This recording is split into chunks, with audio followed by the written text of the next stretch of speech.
Good evening, listeners. Welcome back to the best place on YouTube to turn your nightmares into reality. We're going to get right into these true encounters with stalkers. Parts of this video may contain graphic content that may not be suitable for minors. Viewer discretion is advised.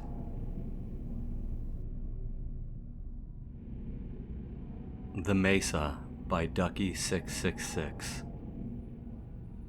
This happened to me in the summer of 2006. I had just turned 18 and started working in a store called Hastings. It had a coffee shop, sold music, movies, books, and random stuff, sort of like Spencer's.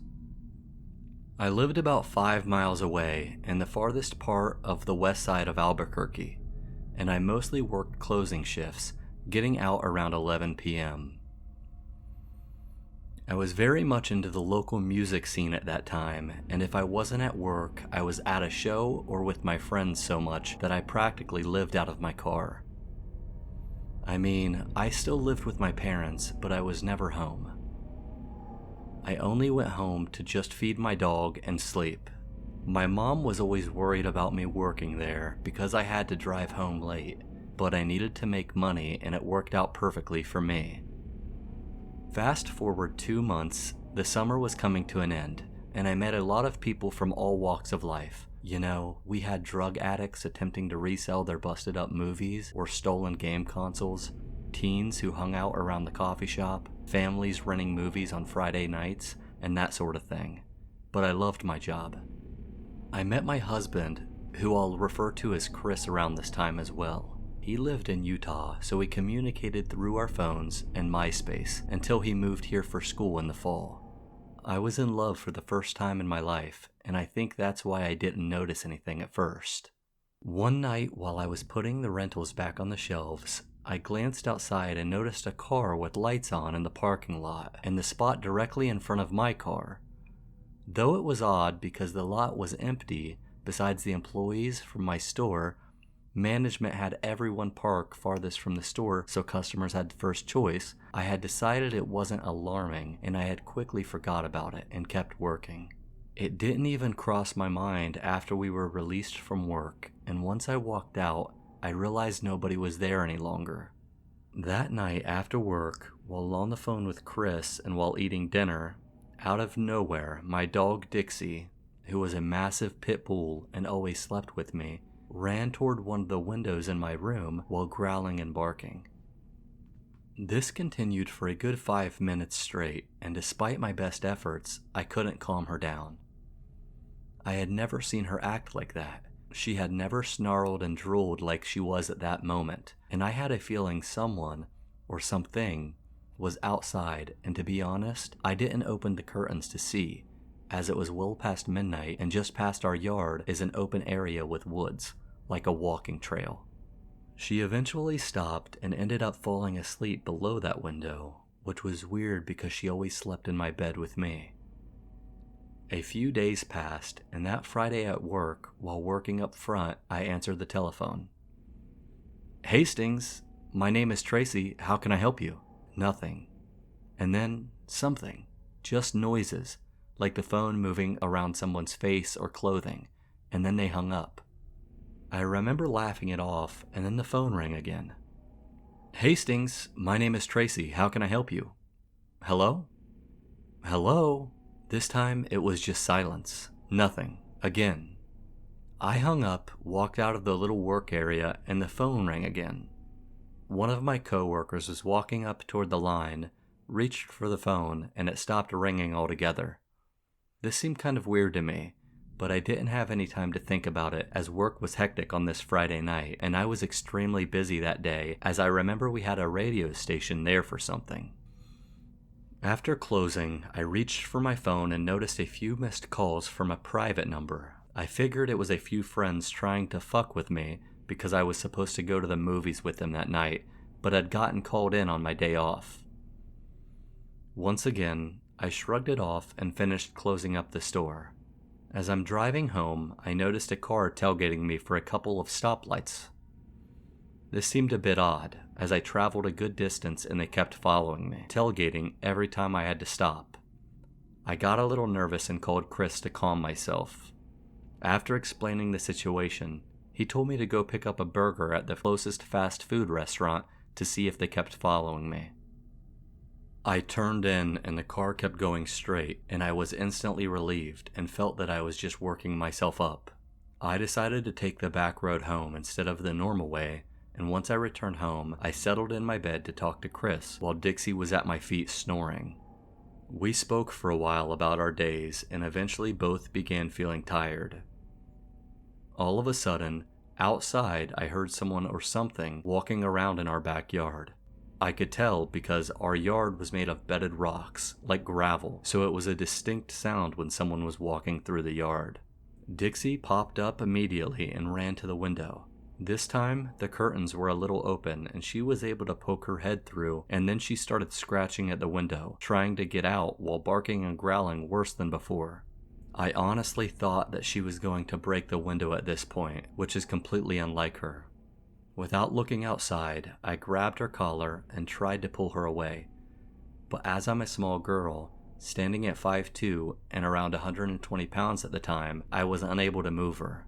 My mom came into the room and looked out of the window, but she said nothing was there. Dixie stopped barking a few minutes later, but sat in front of that window staring outside for what seemed like hours.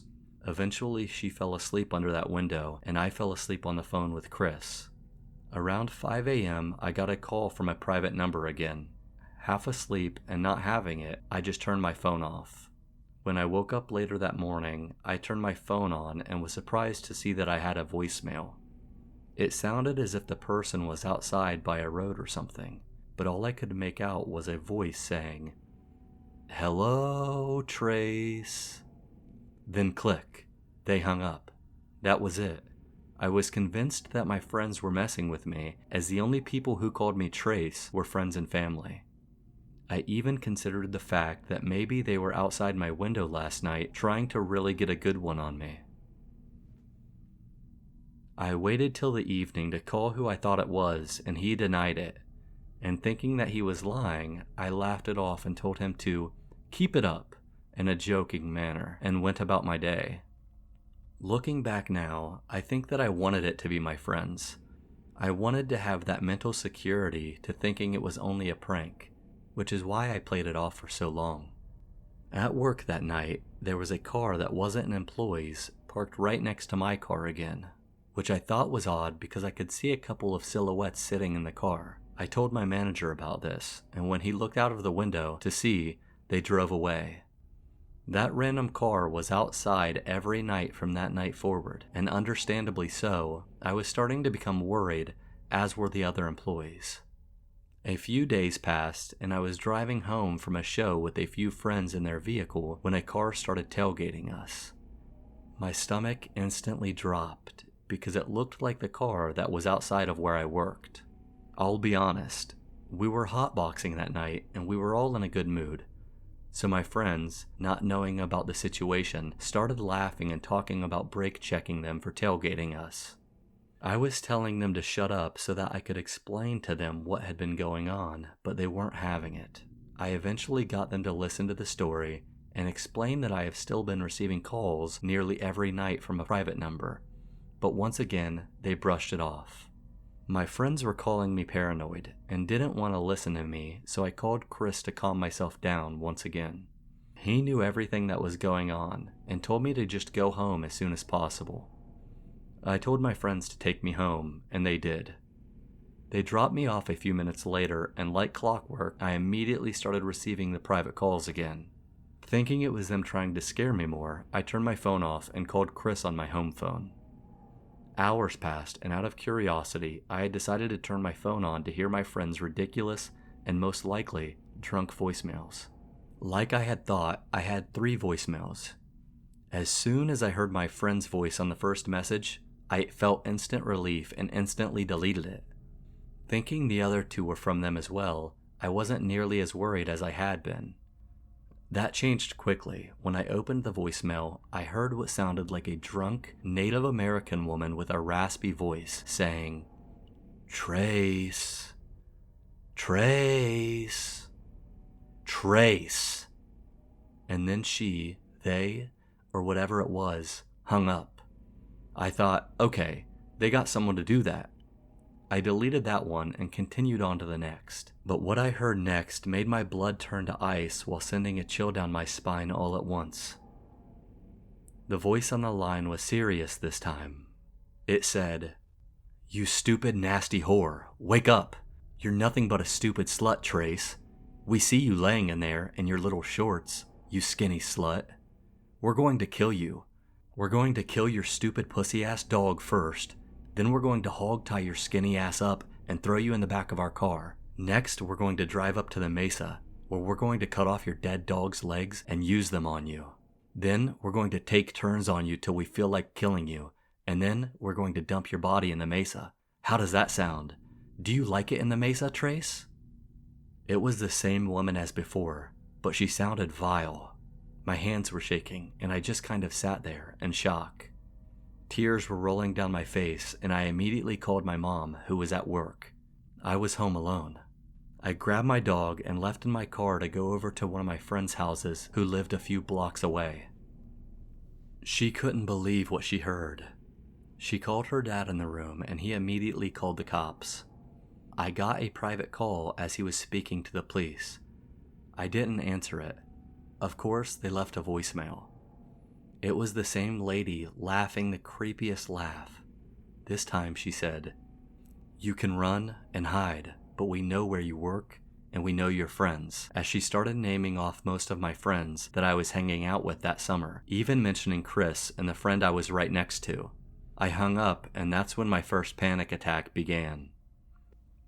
The cops somehow traced the call, which turned out to be coming from a room inside a Motel 6 about 6 minutes from my house on the same stretch of road that my work was on. Talking to the front desk, the people staying there were 2 men and a woman in their 40s. The cops went to the hotel and knocked on the door. All 3 people answered, expressionless, and when the cops entered the room, they found blankets covering the windows and multiple pictures of me pinned to the wall above the bed. They were pictures taken of me at work and walking to my car before and after shifts. When they asked the woman and the men who the girl in the photos were, the lady just laughed and said it was a friend of theirs. That's when the cops told them everything that they knew, and the lady calmly denied everything, even calling. They arrested them for outstanding warrants in Arizona and took them into custody. The cops asked if I wanted to press charges, and by this time my dad had already arrived at the hotel and was speaking with the police. I told them the truth. I was scared, and I just wanted to forget about it. I didn't want to go to court, and I just wanted them to be arrested. I changed my number, quit my job, and Chris moved out here and we moved in together. I've never told anyone about this really. I couldn't sleep for weeks. I'm still paranoid and often have panic attacks. This changed my life entirely, and honestly, I wish I would have known more of their story. Why me? Why then? And why there? I was just a regular scene kid. I guess this goes to show just how vulnerable and easily accessible we all are at times. One day I hope that these attacks will stop, and I hope that I never have a run-in with any of those 3 again.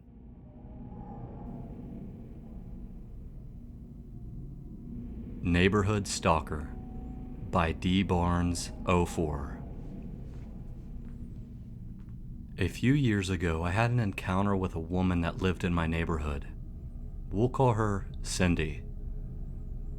Cindy lived in my neighborhood with her parents.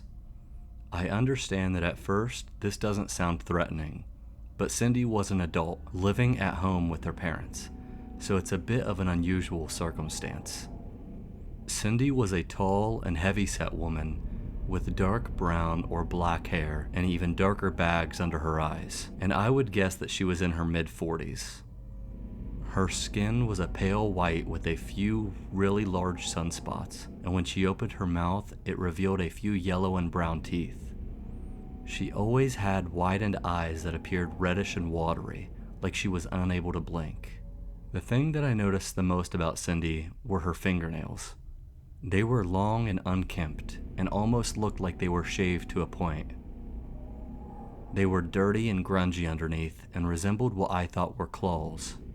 She always wore the same sundress with flip-flops, which sounds flattering, but it looked like an old, worn-out hospital gown, and I only knew she lived with her parents because I saw them in the window from time to time as I rode past on my bike. At this time, I was a 13-year-old boy, and I used to ride my bike around the neighborhood, meaning I often passed her house. Every time I passed her house, I would notice that she would come outside and stand on the edge of her porch, watching me. That's if she wasn't already out there. I never thought anything of this because I was young and I didn't realize adults had malicious intentions with young kids at times. After her doing this for a few months, things began to escalate. Her watching me turned into her trying to talk to me, but of course I would ignore her because I wasn't sure what she wanted and I didn't know her. Next, she began slowly walking around the neighborhood looking for me.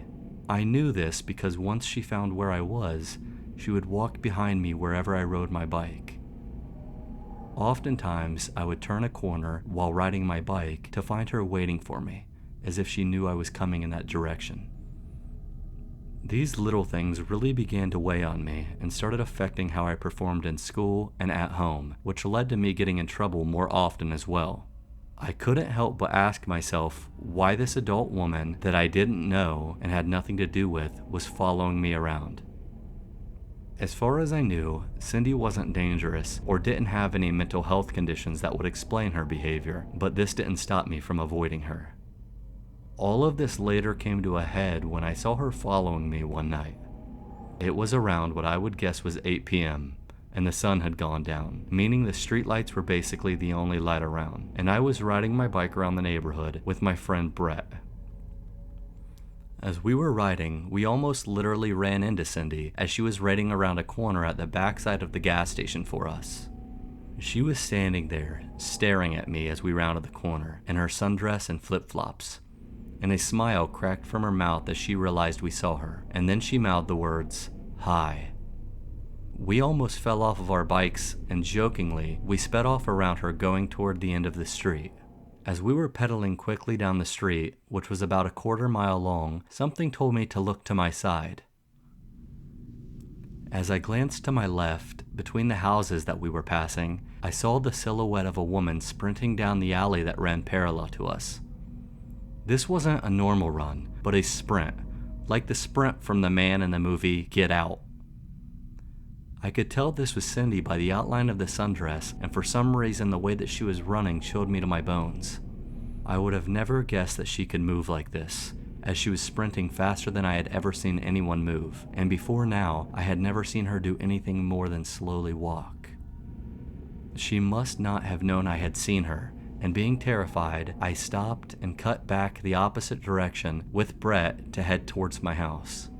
I ran into my house and locked the door, explaining to my mother what I saw.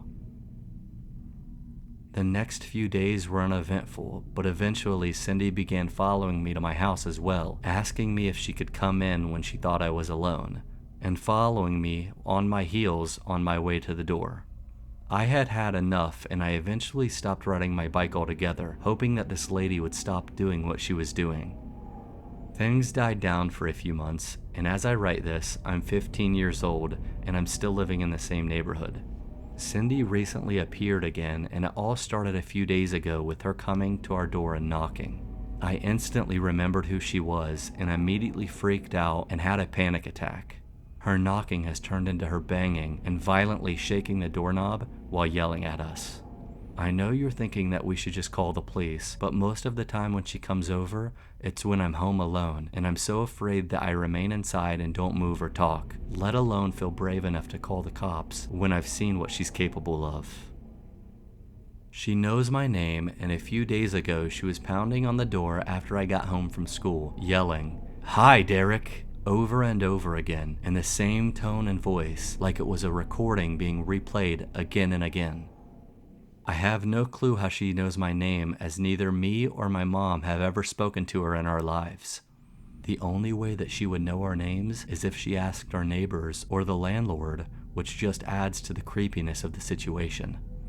Last night, my mother was getting ready to head out and do laundry at the laundromat near our house. My mom unlocked the back door and then goes into the living room where I am to say goodbye. As she is saying bye, we hear the back door open and Cindy walked into the house, uninvited. She had pushed the door open and started to walk into the living room toward us, not saying anything as my mom yelled at her and pushed her out, slamming and locking the door behind her. This must have meant that she was waiting for the door to be unlocked or waiting for one of us to come outside, which again makes things even worse. After a few hours, my mother eventually left for the laundromat. She told me that while she was walking into the laundromat, Cindy was walking behind her, following her. My mom quickly entered the public laundromat and slammed the door so she couldn't come in.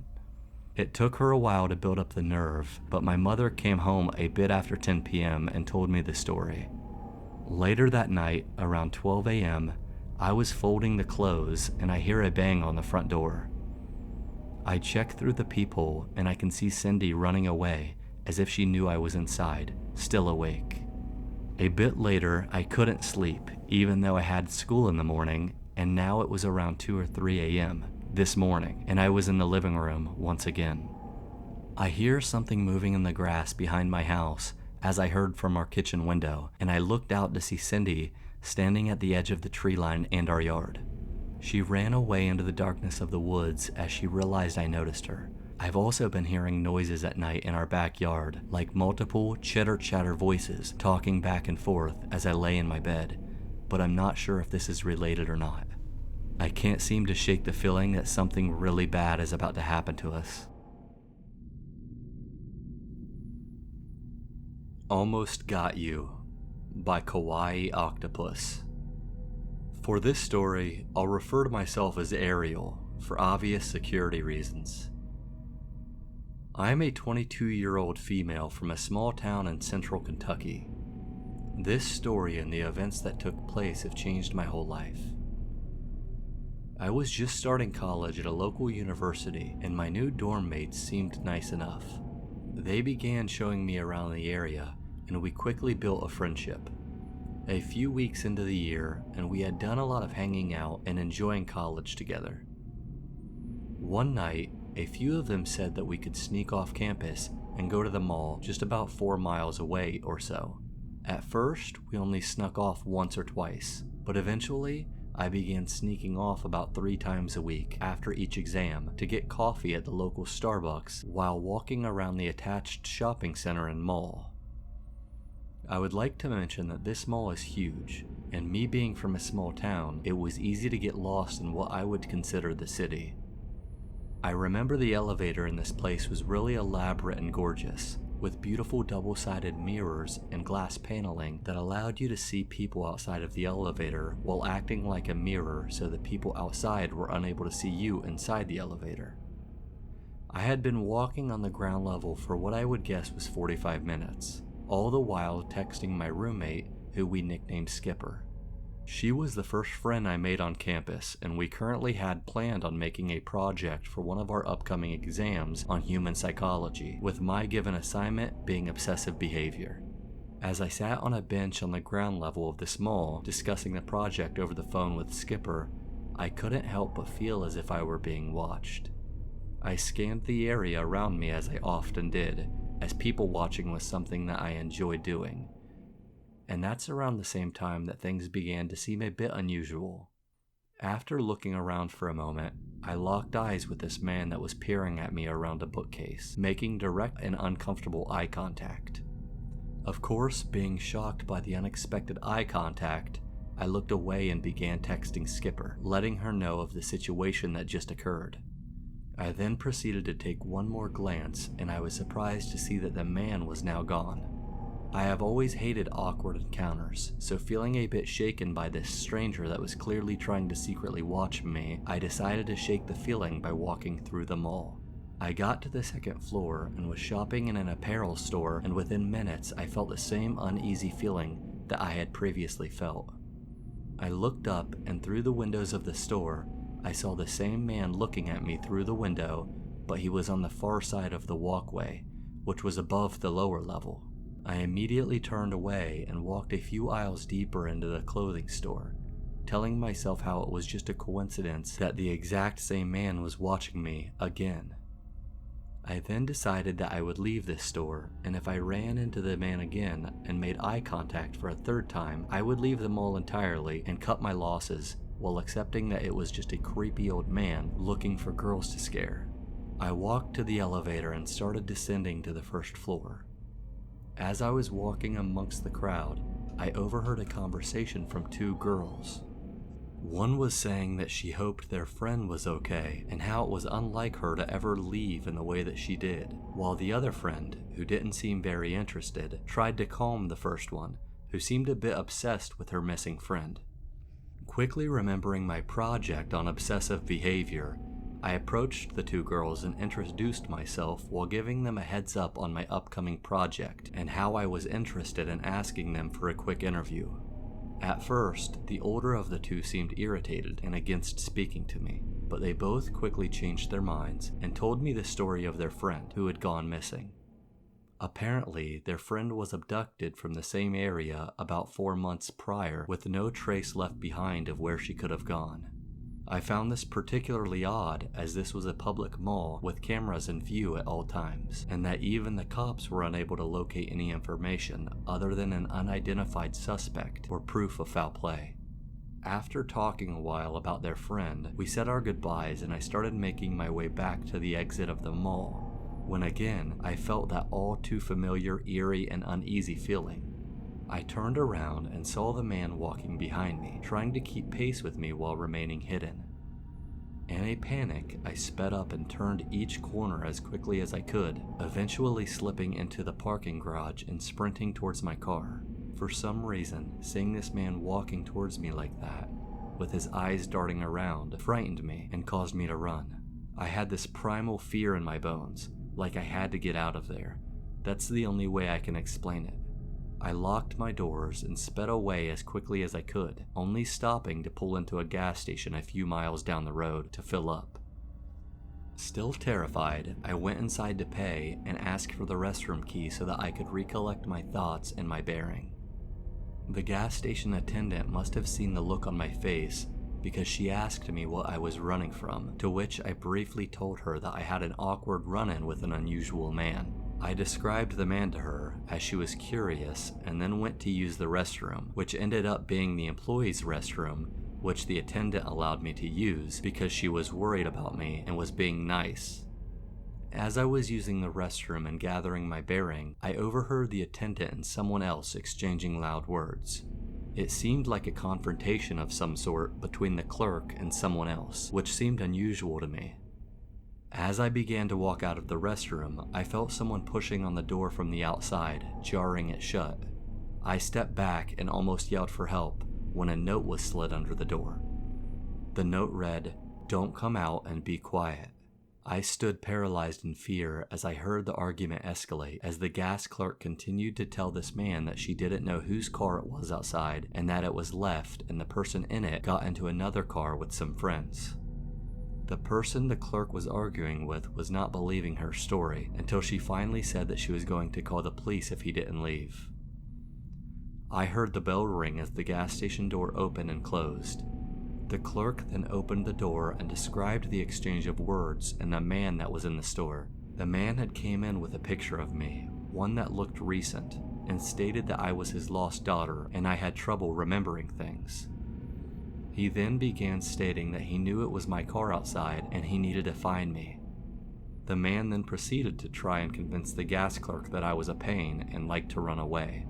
The clerk then told me that the man left and had placed something on my car windshield and sped off. Clearly afraid, I began crying, unaware of who this man was or what he wanted with me. After speaking to the clerk for a few more minutes, I gathered the strength to drive home. I went out to my car and I quickly jumped into the driver's seat, forgetting the note on my windshield. Looking at the note through the window, I could see that it was written in a weird red ink and said, "Almost got you. See you around next time," with a winking face at the end. I rushed back to my dorm and called home, explaining the situation to my parents. They sent me a local news article on Facebook and a sketch of the man that the local police department thought might be involved in a few missing people cases. The sketch looked just like the man I saw that night. I can't say for certainty, but I think that my stalker was more than just a stalker. I hope the only time I see that face again is in the nightmares that I'm unable to get rid of. This world is dangerous, and while at times it is easy to believe that you're safe from the dangers of the lurking creatures, goblins, and ghouls that hide in the shadows, it's also important to remember that the most dangerous of them may just be that man or woman that has been giving you a little too much attention. Stalkers often go unnoticed as they do their best to keep you in the dark to their true intentions. If you've stuck with me this long, thank you for your continued support.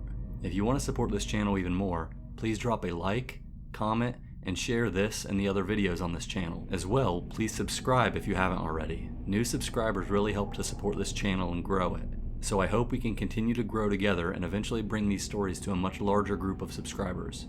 With that, I can only hope that we're all around for the next video. I hope your nightmares don't become reality. Good night, listeners.